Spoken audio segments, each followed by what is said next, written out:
Ortur recently sent me their Aufero Laser2 to try out, so I thought it would be the perfect opportunity to show you how I design and make my custom card wallets and then use the laser to add some custom branding on it.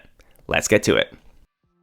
I've found that 4 inches by 3 inches is a good size for a card wallet, so I always start by cutting a few pieces of cardstock that size to make the wallet template out of. For this wallet, I'm going to make it 4 panels. The first panel will be the center panel that will act as the core of the wallet, and for that I'm going to leave it at 4 inches by 3 inches. The back panel is going to be the same size, but I'm going to cut an arc at the top using this arc punch to make it easier to pull the cards out.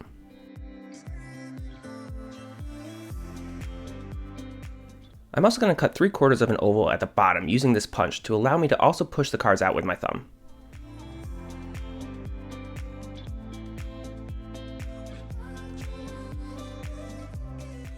I'm going to use the front 2 panels to create the signature design and look of the wallet.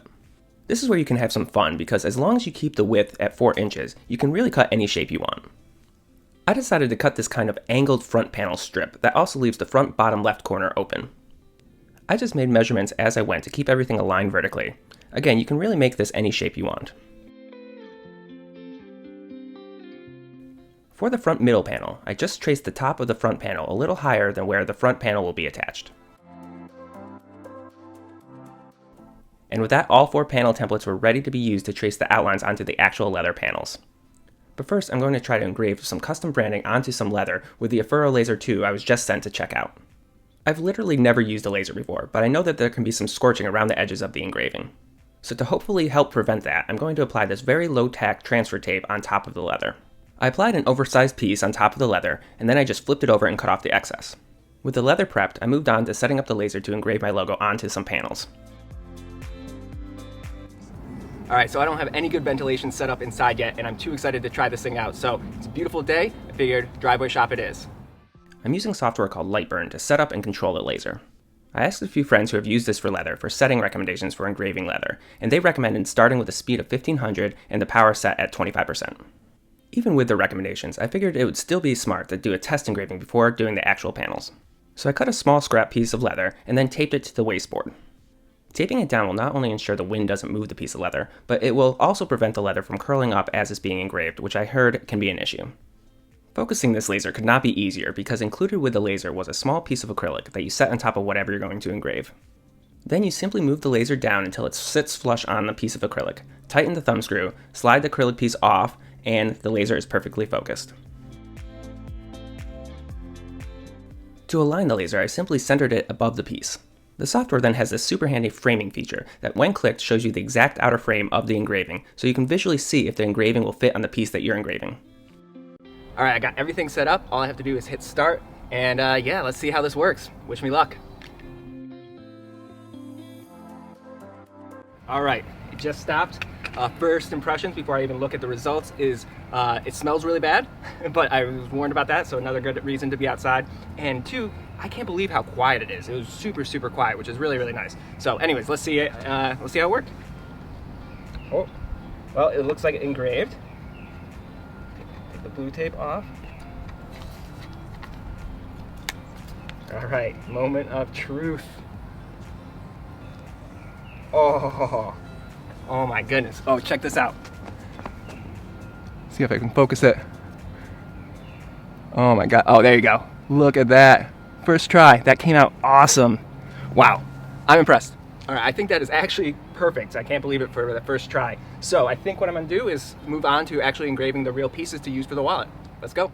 Yes, they sent me this laser for free to check out, and I don't have any experience with other lasers to compare it against, but I genuinely found it super easy to assemble, learn the basics, and get really good results without a huge learning curve. I'll leave a link in the description in case you're interested in picking one up for yourself. The transfer tape worked really well on the edges, but there was still some soot on the logos themselves. So I simply used some low-tack purple painter's tape to remove it, then moved on to tracing the template outlines onto the leather. To align the back panel template, I marked the center of the top and the side, and then centered the template using those marks as a guide. Then I used my scratch awl to trace the template.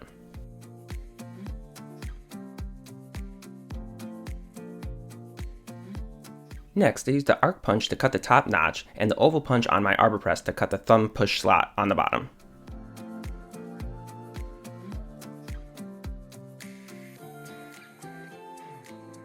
Then I simply used my X-Acto to cut out the rest.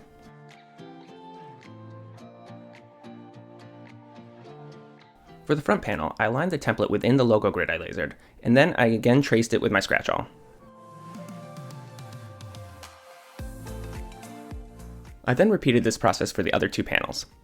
To help the adhesive stick to the finished side of leather, I marked off where those sections would be, and then I used my edge rougher to scrape up where the adhesive would be spread.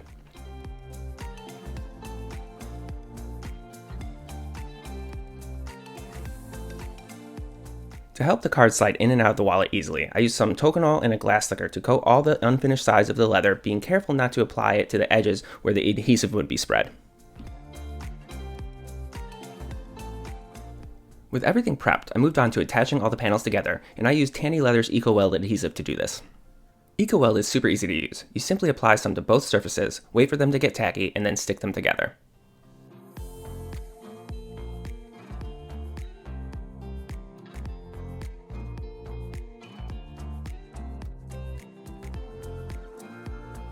Before adding the stitching, I sanded all the edges flush. To do this, you can simply use a piece of 220 grit sandpaper on a flat surface, being careful to keep the wallet perfectly perpendicular to the flat surface.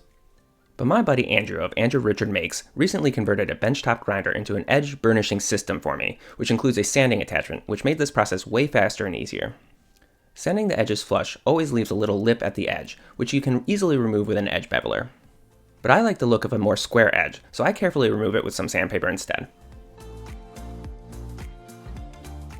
Next, I use my wing dividers to score stitch lines around the two sides and the bottom. Then I use my pricking irons to punch the stitching holes. To ensure the spacing between each hole stays consistent as I work my way down the line, I always make sure to place the stitching chisel point furthest to the left in the last hole of the previous set of holes I punched. With all the stitching holes punched, I moved on to this stitching.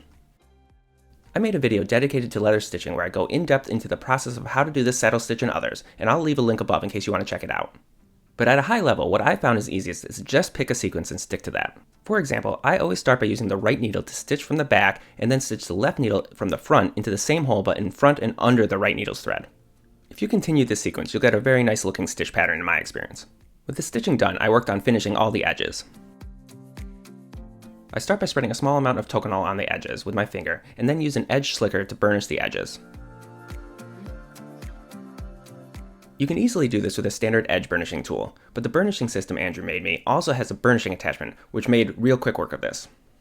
Once that dries, I use a set of micro mesh sanding pads to sand the edge up to 12,000 grit.